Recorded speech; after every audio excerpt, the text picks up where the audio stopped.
Hello，你好，Welcome back，欢迎回来，Wisdom Wednesday with Johnny Tiger and Kitten. The kitten's sitting here, uh, keeping quiet while I do all the talking for Wisdom Wednesday. Uh,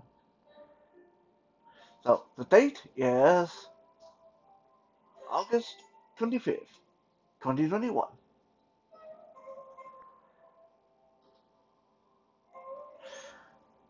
I remember when I was growing up, uh, one of the things, I mean, when I was a child, I wasn't interested in the news.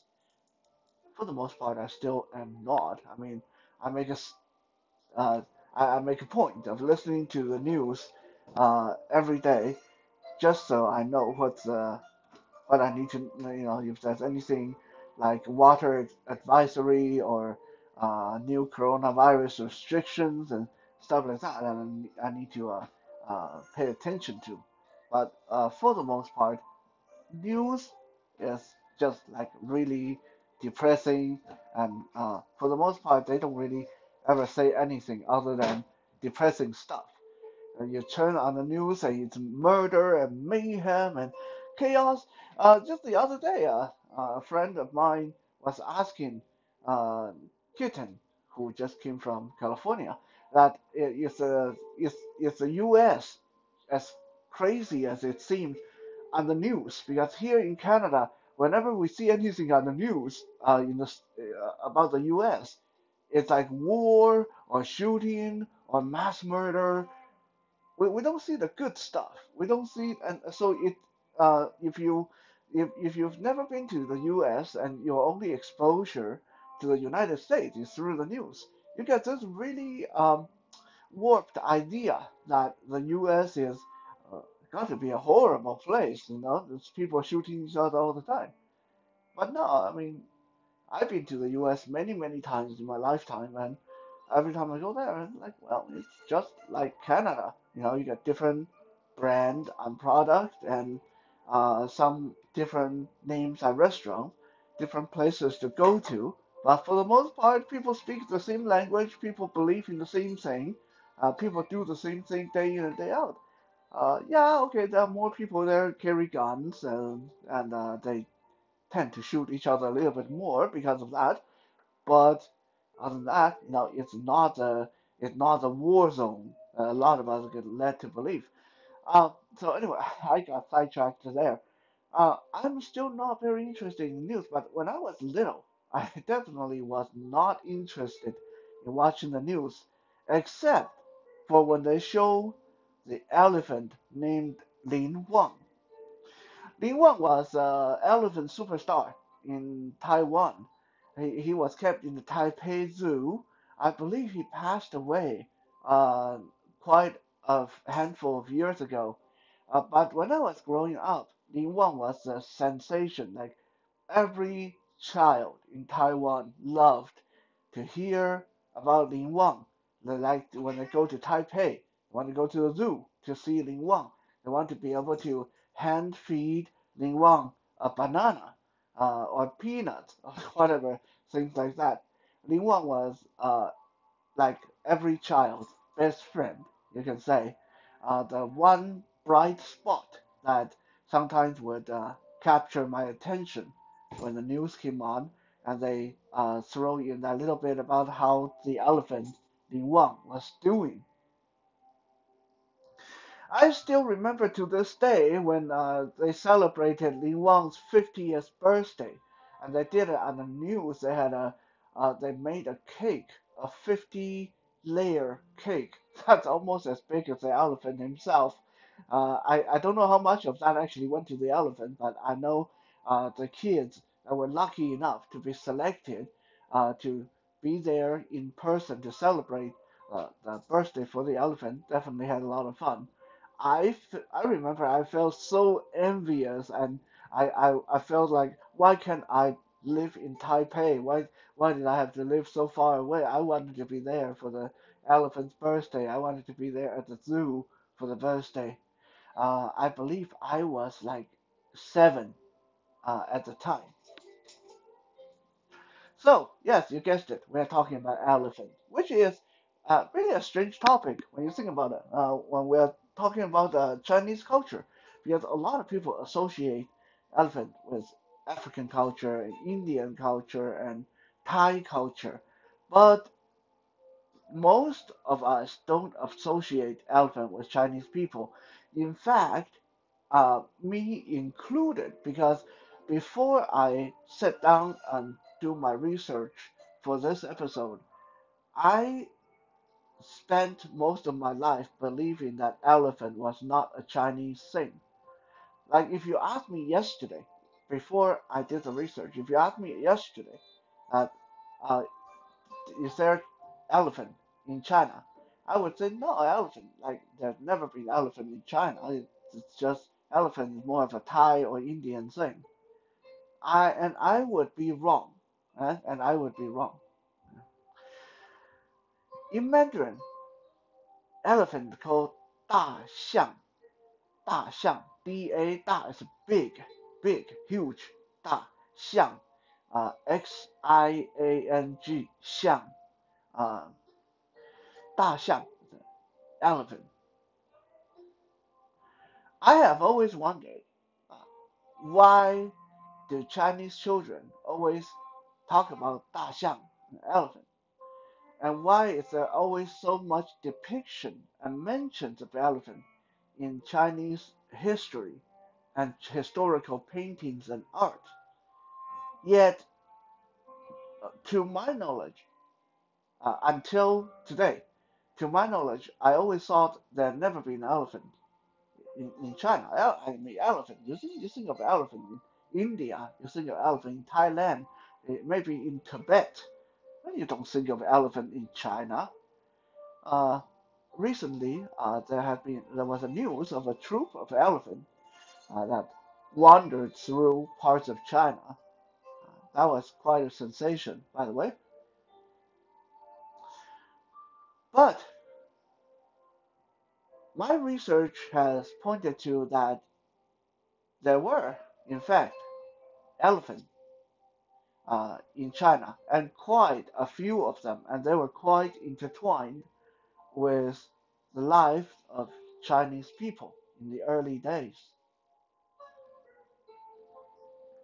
Most of you know about the conquest of Alexander the Great, how Alexander was such a great leader, great warlord, that he was able to basically conquer his way through Europe unopposed. No one could stand in his way. Uh, and he didn't meet his first defeat until he got into Asia and tried to conquer India. And he ran into something he never encountered before, warriors mounted on elephants. And that elephant army handed Alexander the Great his first ever defeat. However, about 2,000 years ago, during the romance of the Three Kingdom period, we talked about this before, when China was fragmented into Wei and Shu and Wu, the Three Kingdoms. During the period of the Three Kingdoms, the Shu Kingdom tried to expand their territory, so they took their army south.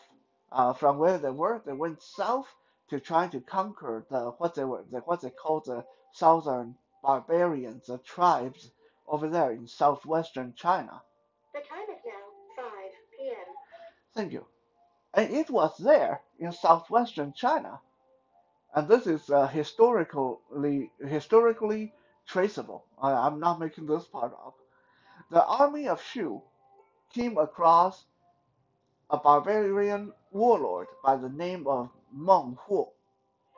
Meng Huo, in popular literature, was not much of a warlord. He kept getting defeated by the kingdom of Shu, but in actual history, he did put up a much better fight.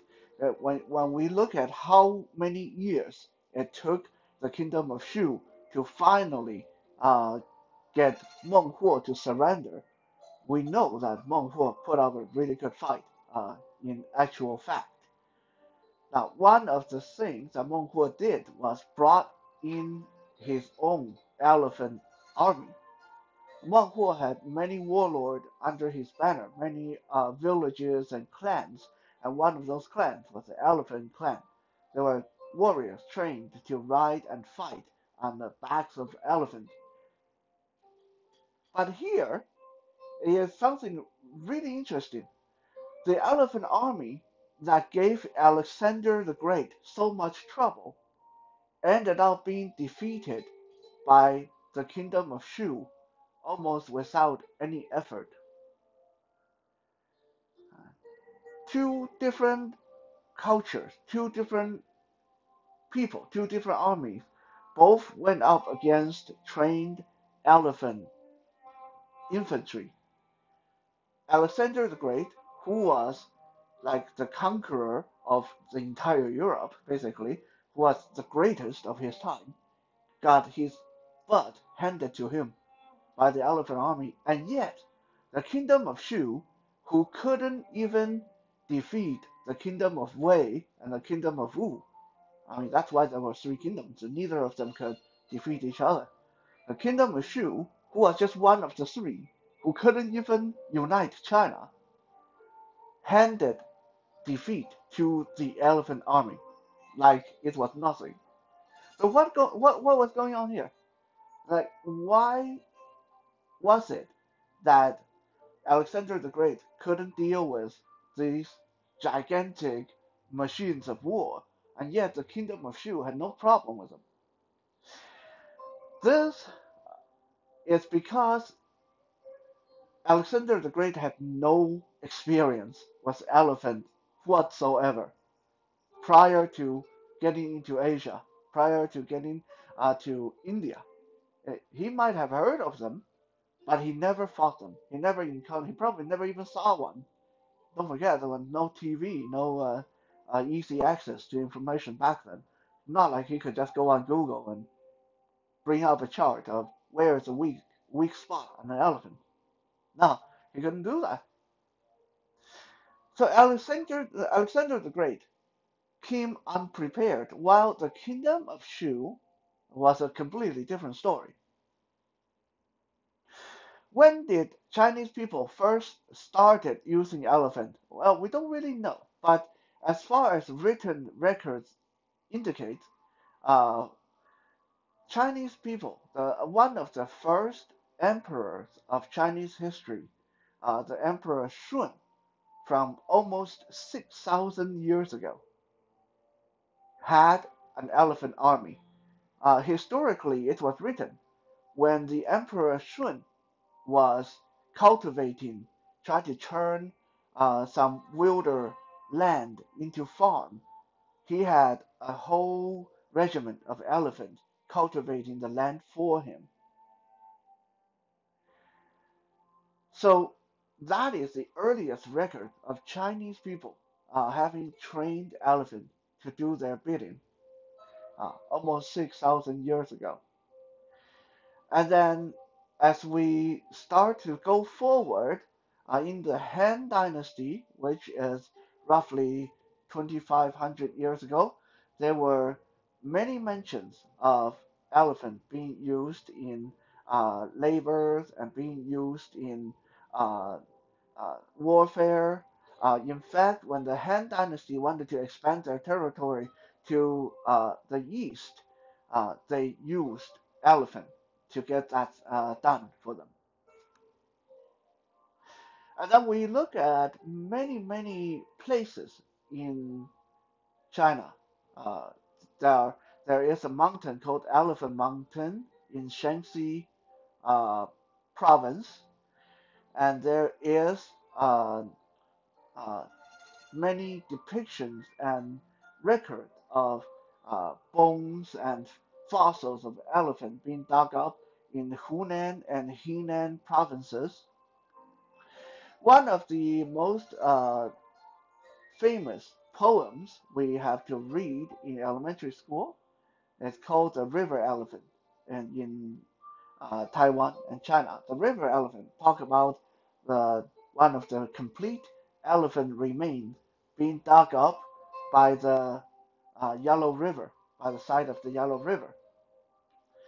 All these point to a long history of elephant being used and tamed and trained and for war, for cultivating land and all that stuff in Chinese history.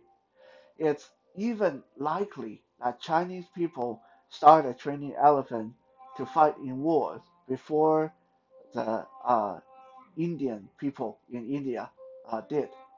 I always feel so awkward when I say Indian because uh, uh, here in Canada we actually call them East Indian uh, because it gets confusing with East Indian, American Indian, whatever. Uh, but their land is called India, and I understand that in UK and in India they actually just call them Indians. So anyway, uh, that's what I'm talking about. East India, East Indian in India. Chinese people might have started training elephant for warfare way before they did.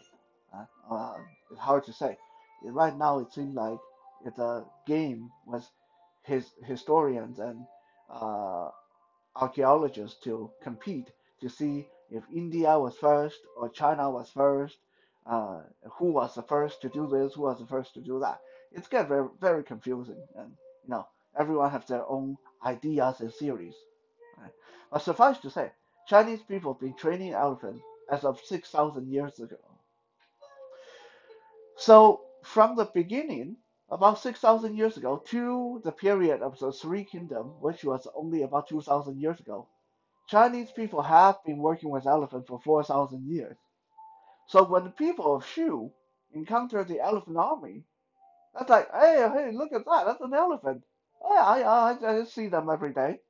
They know how to deal with elephants.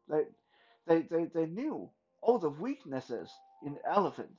And what are the weaknesses in elephants? Well, for one thing, elephants are they're big and strong, but they get spooked very, very easily by loud noises, by fire, by sudden movement. So if you want to if you want to defeat an elephant army, all you have to do is learn how to make a lot of really loud noises. That will make the elephant run the other way. Uh, I'm not just like making this up. By the way, um, if you look at animal documentaries nowadays, and you look at places like in India or Thailand where people constantly have issues with elephants destroying their crop or trampling their field, you will see that their way of driving the elephant away is a lot of people come out in the field with pots and pans and they just generally make a racket like that, make a lot of really loud noises, and that makes the elephant go away. When you really think about it, that makes sense because they have really big ears. I imagine their hearing is like super sensitive, so it makes sense that they would hate loud noises. So Chinese people knew how to deal with elephants, and so elephant army was no problem whatsoever. So why is there no elephant in China? Why is the only elephant in China seen in zoo, and why so many people, include many Chinese people, don't even know that elephant was once upon a time, a part of Chinese culture. The last elephant disappeared from China in year 1946 in the Song Dynasty. There was a historical record. The last elephant was this elephant in the Hunan province who was constantly trampling the farmer's field and destroying their crop, stealing their food, and leaving everything totally mangled. After repeated attempts to drive the elephant away, and he always came back, the people in Hunan province had no alternative but to dig a very large trap, and they trapped the elephant and they killed him, not knowing that they were killing the last remaining elephant in China. Thus, elephant disappeared from Chinese wilderness for over 1,000 years. So why did elephant run into this issue? Because Chinese people has always been a farming culture. Chinese people has always been a people who focus on farming, and China has always been overpopulated. So when you have a country that is overpopulated, there's not a lot of room for elephant and people to coexist. Eventually, people will squeeze the elephant out. The elephant becomes hungry because they don't have the natural land and natural food, so they start to eat, well, crops from the field. And that annoys the people because, it's a farming culture. Hello, farmers need to sell the crop for money so they can live and raise their family. You can't deal with that and have your crop destroyed by elephant every few months. So people started killing elephants. The elephant became more as a pest than anything else. You know, they're not that good on the on the battlefield because they get spooked so easily. They're not as good as the cultivating animals. They're not very good at plowing the field. Oxen are much better for that because elephant too big. You want to keep an elephant to plow the field. You are going to run out of food and money just to feed it. So elephant became pointless in Chinese people's view, and gradually they all got killed off. Elephant did not enter China again until 1907. 1907, uh, when uh, one of the Chinese noblemen traveled to Germany and visited the zoo there and thought it was really cool. And if he could import a lot of those animals, he would impress the Chinese emperor. So he did. He imported an elephant into the Chinese zoo. Now, back then, the zoo was not open for public viewing. Back then, the zoo was reserved for the royalty only. Unfortunately, the zookeeper ended up being a very corrupted son of a bee, and the money that the emperor uh, gave him to feed the animals, he ended up putting a lot of that money into his own personal account, and he started cutting back on the animals' feed. And that first elephant who got imported into China in 1907 ended up starving to death because of that. The next elephant to be imported into China was in around 1940s. Uh, Unfortunately, that one met about the same fate. 1949, the Chinese government got chased over to Taiwan, and the whole country became communist, and there was a lot of turmoil, a lot of chaos, a lot of fighting. So you can imagine no one bothered to keep up with the zoo and the animals in the zoo. So that poor elephant ended up starving to death because the zookeeper ran away, uh, trying to get away from the warfare. It wasn't until the third elephant, 1953, a third elephant was imported into China, and this one did end up having a good life and got a few movie appearances even. Now on YouTube, if you want to look it up, you can find the elephant playing a harmonica from a movie back in the 1950s, and that features this elephant, the third elephant imported into China. In 1970s and 1980s, when you go to playgrounds in China, you will see almost all the slides children love so much, were made into the shapes and likeness of elephants. This was the Chinese government's attempt at trying to get kids to fall in love with elephant. So when they grow up, they would understand that elephants need to be protected and loved and cherished and not just to be killed off like they did. A nice gesture, but maybe just a little bit too late and too little. So even now, there's still no wild elephant. If you want to see an elephant in Taiwan or China, have to go and see them in the zoo. And not too many people know that elephant once upon a time roamed the Chinese people's land and fought and died for Chinese people like horses and other animals.